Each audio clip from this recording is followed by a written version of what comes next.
Let's talk about Fireflies. So, what I wanted to ask you as the first thing is that Fireflies was formerly known as Knock It Off, which I think is one of the last instrumentals you posted on your YouTube. And I Yep. still remember. Wait, because I got notification from one of the apps that's working right now. That's great. That's a great timing. Anyway, um, I think you sent me the instrumental track probably like 2 months before it came out, something like that. We were talking. I think this was after we had started working on Not Scared, and for some reason I don't know why we were talking about like R&B songs. I don't know why Not Scared is not R&B at all, but we were discussing it for some reason. And you suggested like I have this one song, but it's not out yet. Like I'll send it to you. What do you think? And I liked the vibe, but I remember there was this one thing I didn't like din din din din din din din din. You know, this very major lick, and I was like, oh, I would not put it there. And I was listening to the track the other time. I was like, it's there, it's there. It's very subtle. I mean, from the recording with the vocals, most people probably would never notice it because it's obviously it's in the background. But that was the. But on the other hand, the more I was listening to it, the more I was like, okay, that's the phrase I'm getting away with. So I guess it makes sense or something. But anyway, yeah, you sent me the song and it was more like, okay, this is one of the instrumentals that is not out yet. Maybe you can come up with something, and uh, we'll get to the process a bit later. But how did you come up with the original instrumental? So I got this sample pack from one producer, and that was a sample of you know the wind instruments that are at the very end of the track. Like So I trumpet? chopped it up. Yeah, yeah, the trumpets and kind of like you know, old 1920s kind of jazz, band, big band or whatever vibe. So I chopped it up, and the name of the sample was "Knock You Up," which I didn't want to use as a as a, as a title, so I changed it a little bit. So I didn't also want to go too far from the original name of the sample because I already remembered that. And as I told you before, it's really difficult to come up with names for instrumental tracks. So anytime I'm working on something and there is a slightly, there's a slight hint of something like a name or an instrument, I use it as a title so that I know what is it, why is it, and whatever. So that was the slightly corrected name of the sample that I used, and that's it. And I like the vibe of the trumpets and the chops I got from it, so I So was used that that, what and came then first? Like you created something from that, or did you have some idea?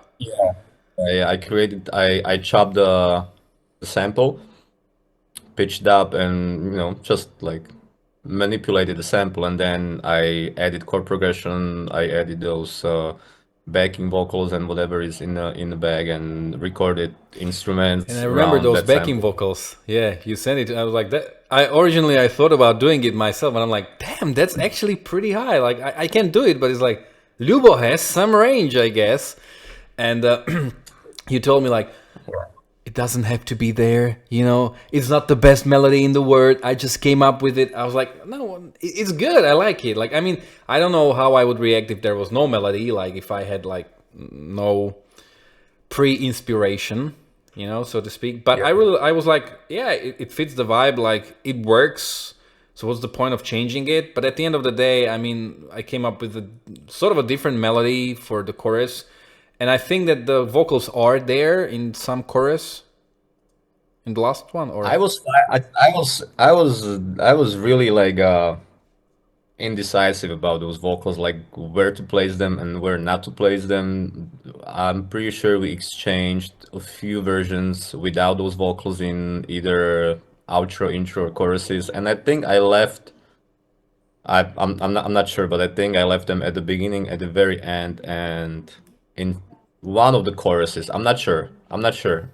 yeah. But yeah, I was not sure where to place those. So yeah, So how many vocals were insecurity. there? How many vocals did you do? Like eight. Sounds pretty massive. Yeah. I doubled like each range and then just like slightly panned it and whatever. So those high pitched tones, like you actually did them yourself? I did them myself on my with my what do you call it? Falsetto voice. Nice.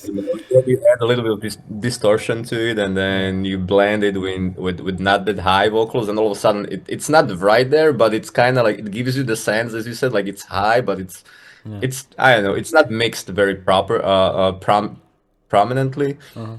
in the mix, but it gives you that hint like it's high, but I don't know, it is Well, high, yeah. there is a hidden potential in you as an ACDC singer or something.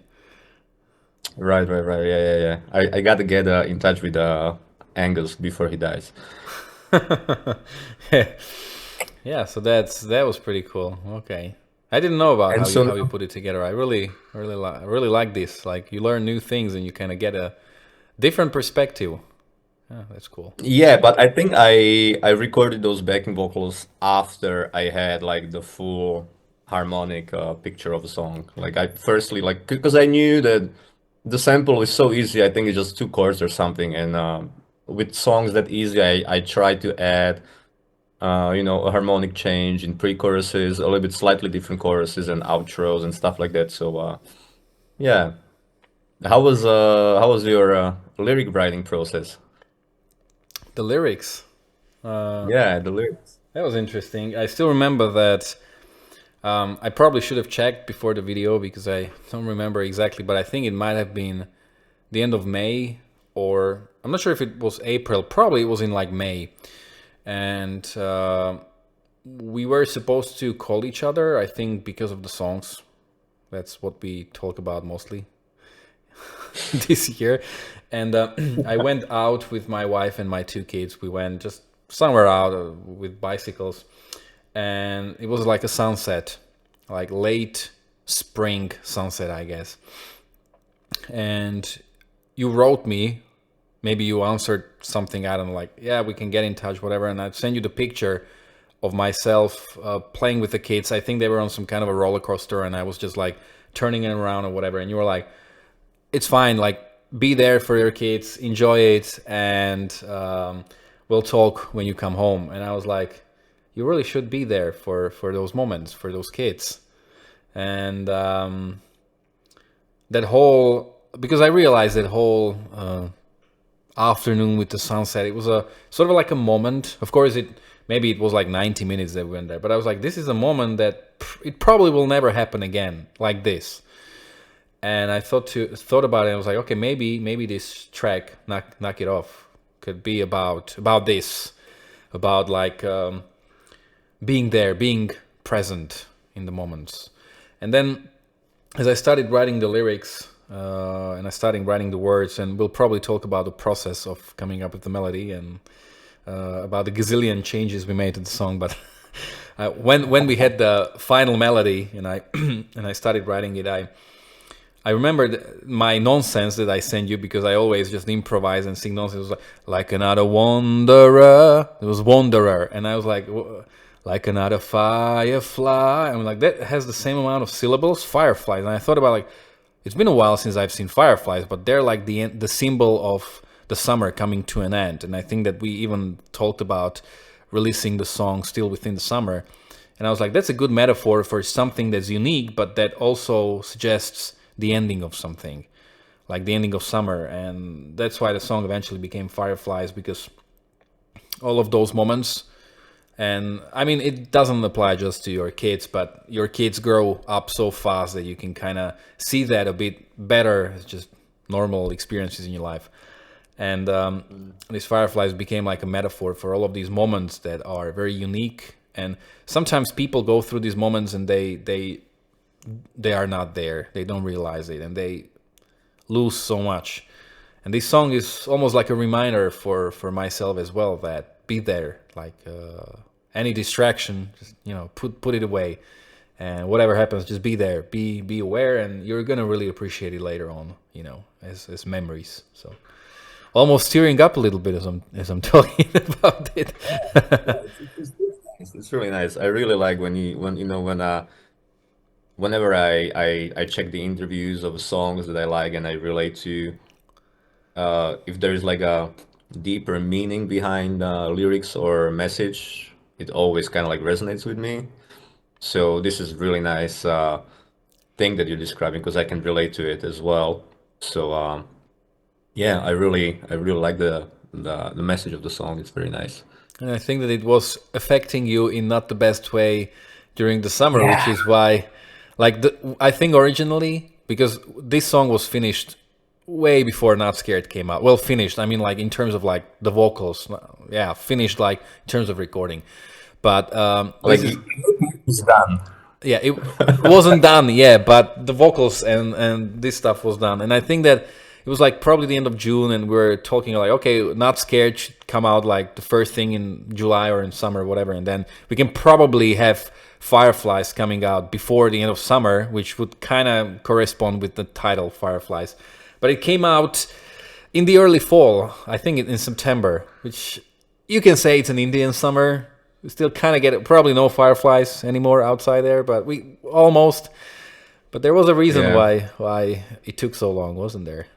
Yeah, it was really hard for me to work on that song because the fucking lyrics so relatable that it hit me right in the heart and left me bleeding alive for 2 months. So I couldn't really yeah, as I told you, my wife and kids went for like a summer break to Slovakia, and I stayed in Vancouver because I wanted to, focus on music. And I worked with some artists and recorded a bunch of stuff, so it wasn't like waste of time. But looking back at it, I would definitely just change my mind and left with them and enjoy summer with them in Slovakia. But experience is experience, and as people we grow through unpleasant experiences and pleasant experiences and whatever. I grew a bunch through these 2 months, learned a lot again, and it was really hard for me to work on that song because every time I open it, it's just like seize every moment while I'm like fuck this shit. It's just like it's so fucking heartbreaking to work on this stuff. Like, how can I? I just want to delete this song, not work on it. Just like it was. I'm emotional. I'm an Yeah, emotional person, so you know, it was hitting me. But then, I kind of like pull up grown up pants and did the job. yeah, So yeah, it the reason why it took so long is my emotional processing of reality, I would say. yeah. That was Yeah, but the perfect song at the most wrong time ever. Like talk about bad timing. I don't know whether that there's such a thing like a bad timing because I think that after every time you come up with something like lyrics, even Not Scared or the other song that we're working on, there's something that you can relate to in almost like every life situation. If I hadn't had kids, I would probably relate to something else that was missing, maybe whatever it is. So yeah, as I said before, like your lyrical approach and songwriting approach is very relatable. And me being like an emotional satellite that catches everything. If someone has a bad mood in a room of 20 people, I feel that, and I need to leave the room for whatever reason. That's how I am. So listening to those lyrics over and over while trying to fit it in the song or whatever, I was just like suffering. I can't do that to myself. Yeah. So And yeah. by the way, we didn't discuss it, but like the two singles we have so far, they all have like a photograph as a as a cover art. And Not Scared actually had my wife and me, because it was a song about my wife. So we were sitting on some kind of a bench in the middle of our garden, and there's like a lot of post processing, so you can't really make up the people, which is the point anyway, because the people are not important. It's just the image they represent. But it's the same with the Fireflies, because it came out at the beginning of the fall. I had this very old photo. I think it's from like 2 or 3 years ago, probably like 3 years ago. And I don't even know where we went. I think we went to a doctor or whatever.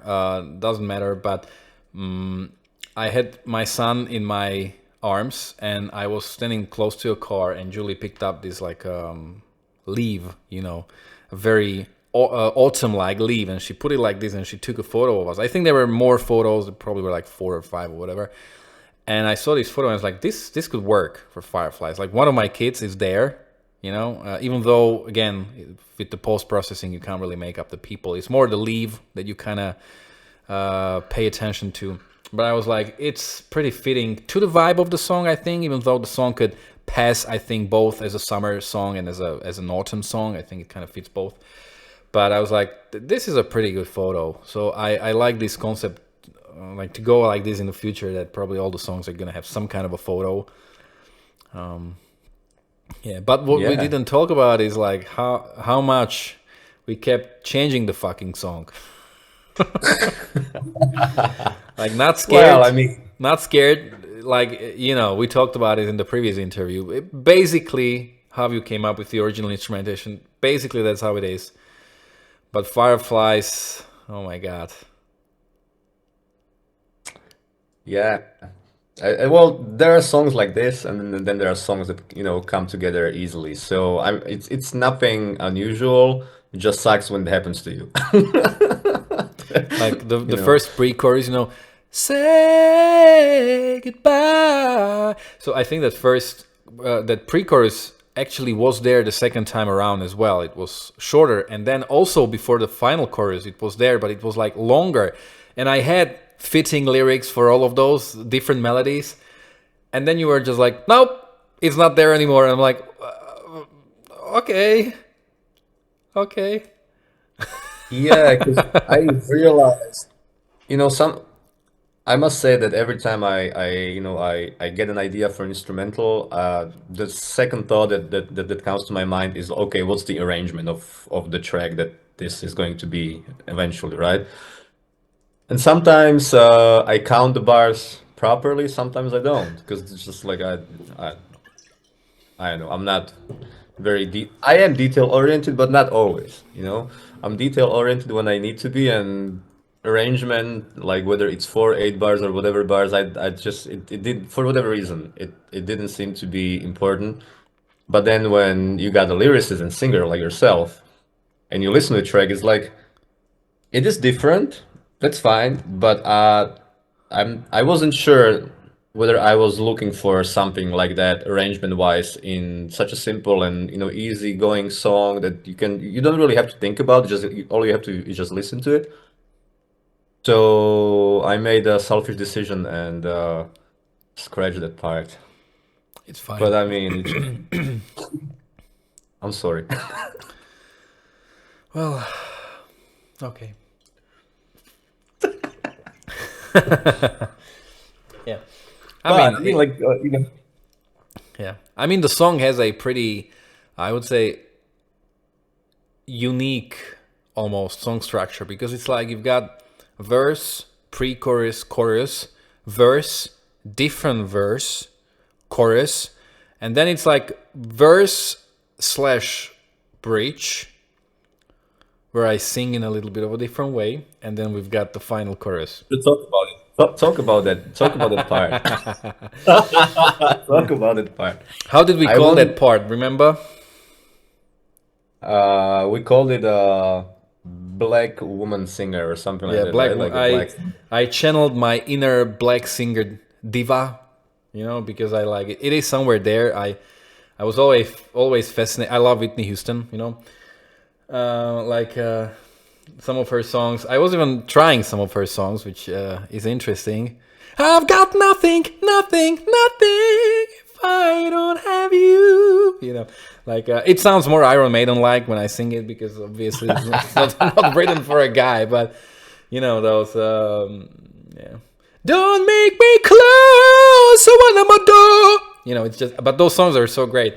And I was thinking, I was analyzing black singers. I was like, what makes their voice different? And it's that sort of a nasal quality. They put it really up front.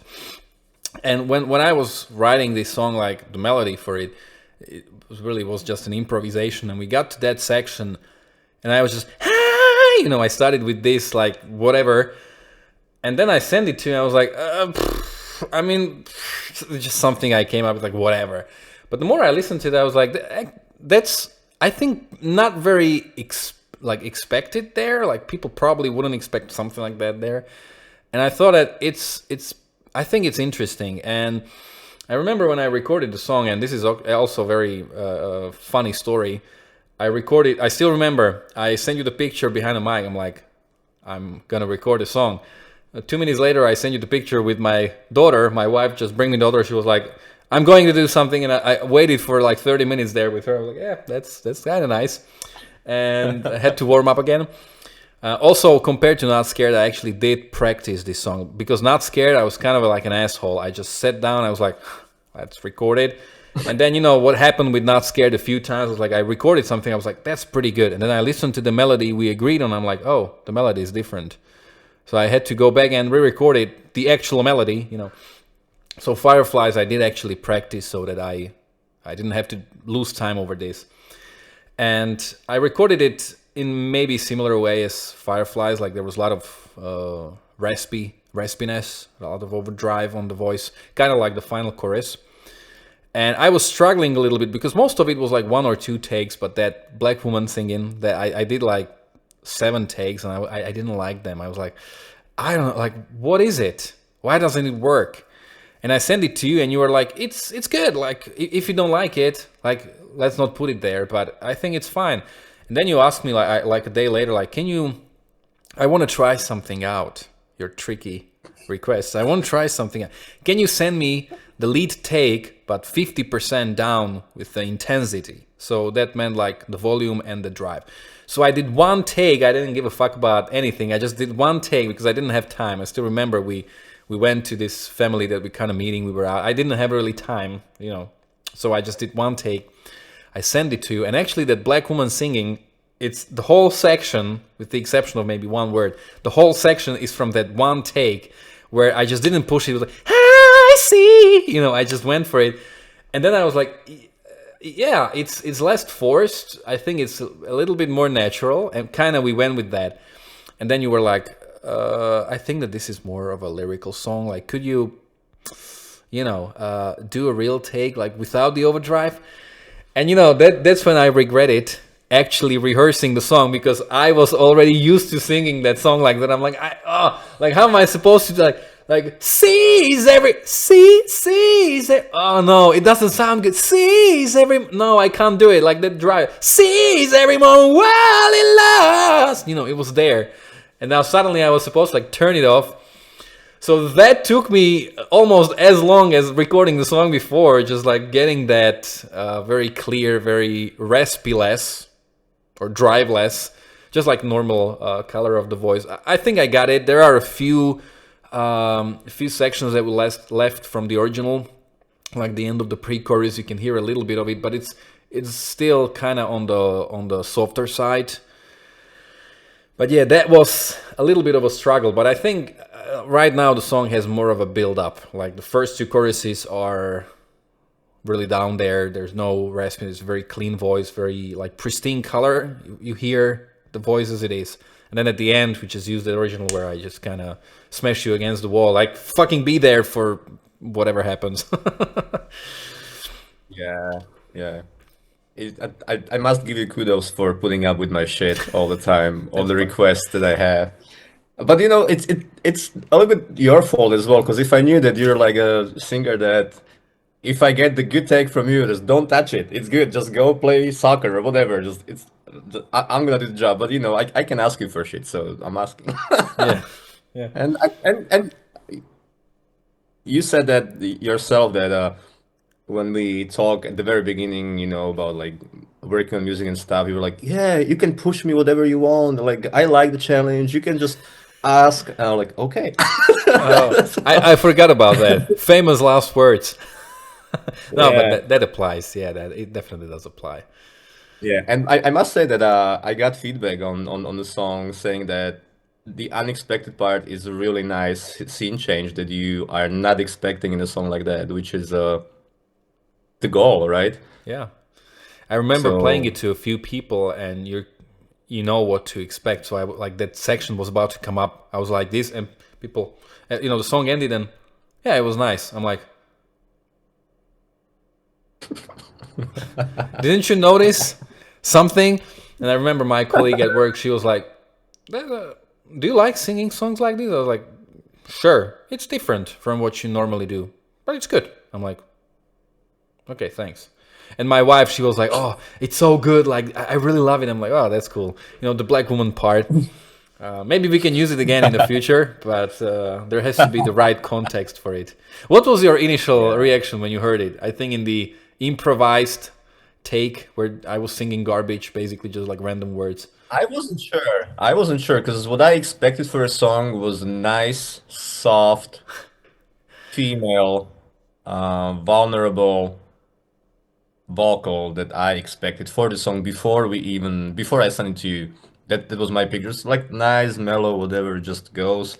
But then when you added lyrics and meaning behind the lyrics and all that stuff that I could all of a sudden relate to, because like you can have a picture or whatever, a vision for something, but when something else comes that you can directly relate to, I think it just like destroys the whole vision, and all of a sudden it's like new thing that you're kind of dealing with, which is much more stronger than what I vision for a song. Then I was like, okay, we're going with it, but I know that you like to push yourself and you like to sing the high notes. So and the last chorus was there. So I felt like the last chorus kind of flopped after that powerful vocal performance that they did there. So I tried to use words in a way so that I kind of like directed you there.